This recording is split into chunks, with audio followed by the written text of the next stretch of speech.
Helicopter দুর্ঘটনায় ইরানের president Ibrahim রাইসির মৃত্যুর পর নতুন নির্বাচন অনুষ্ঠিত হবে দেশটিতে। বর্তমানে ভারপ্রাপ্ত হিসেবে এই পদে দায়িত্ব পালন করছেন ভারপ্রাপ্ত প্রেসিডেন্ট মোহাম্মদ মুখবার। এমন পরিস্থিতিতে আবারও আলোচনায় আসেন ইরানের সাবেক প্রেসিডেন্ট মাহমুদ আহমেদিনেজাদ। কারণ এই নির্বাচনে প্রার্থী হওয়ার ঘোষণা দিয়েছেন ইরানের সাবেক জনপ্রিয় প্রেসিডেন্ট আহমেদিনেজাদ।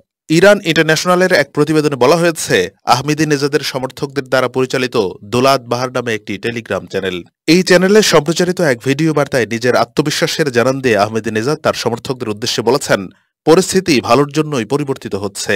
তিনি আরো বলেন, পরিবর্তনগুলো খুব ঘন ঘন হচ্ছে। এটা শুধু ইরান নয়, সারা বিশ্বেই। আমি আশা করি আমরা শিগগিরই নতুন পরিবর্তন দেখতে পাব। গত সপ্তাহে হেলিকপ্টার দুর্ঘটনায় ইরানের প্রেসিডেন্ট ইব্রাহিম রাইসির মৃত্যুর পর দেশটিতে আগামী ২৮ জুন নির্বাচনের তারিখ ঘোষণা করা হয়েছে। দেশটির সংবিধান অনুসারে প্রেসিডেন্ট পদ ফাঁকা হওয়ার ৫০ দিনের মধ্যে নির্বাচন অনুষ্ঠিত হওয়ার বাধ্যবাধকতা রয়েছে। আহমেদিনেজাদের এই সম্ভাব্য প্রার্থিতাকে স্বাগত জানিয়েছে তার সমর্থকরা। তাদের দাবি, তিনি দেশের অন্যতম জনপ্রিয় রাজনৈতিক ব্যক্তিত্ব। ইরানের তাবরিজের পার্লামেন্ট সদস্য আহমেদ আলী রেজা বেগি বলেন, যদি নির্বাচনে আহমেদিনেজাদ প্রতিদ্বন্দ্বিতা করেন তাহলে তিনি বিজয়ী হবেন।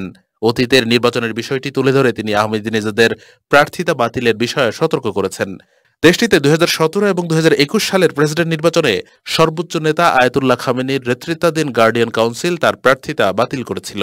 আলী রেজা বেগি বলেন, আহমেদিনেজাদকে নিশ্চিত করতে হবে যে গার্ডিয়ান কাউন্সিল তার প্রার্থিতার অনুমোদন করবে, কেননা তিনি প্রার্থী হওয়ার পর তা বাতিল হলে এর পরিণাম আরও ভয়াবহ হবে।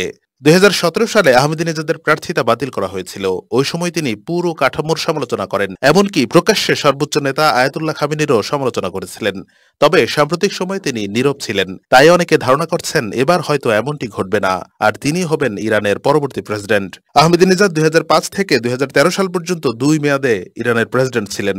এর আগে তিনি তেহরানের মেয়র হিসেবে দায়িত্ব পালন করেছিলেন। তিনি ক্ষমতায় থাকাকালে যুক্তরাষ্ট্র সহ পশ্চিমা দেশগুলোর কঠোর সমালোচনা করেন। এছাড়া ইরানের পারমাণবিক কর্মসূচি নিয়েও কঠোর অবস্থানে ছিলেন তিনি। সব মিলিয়ে শুধু ইরান নয়, সারা বিশ্বেই ব্যাপক জনপ্রিয় ছিলেন মাহমুদ আহমেদিনেজাদ।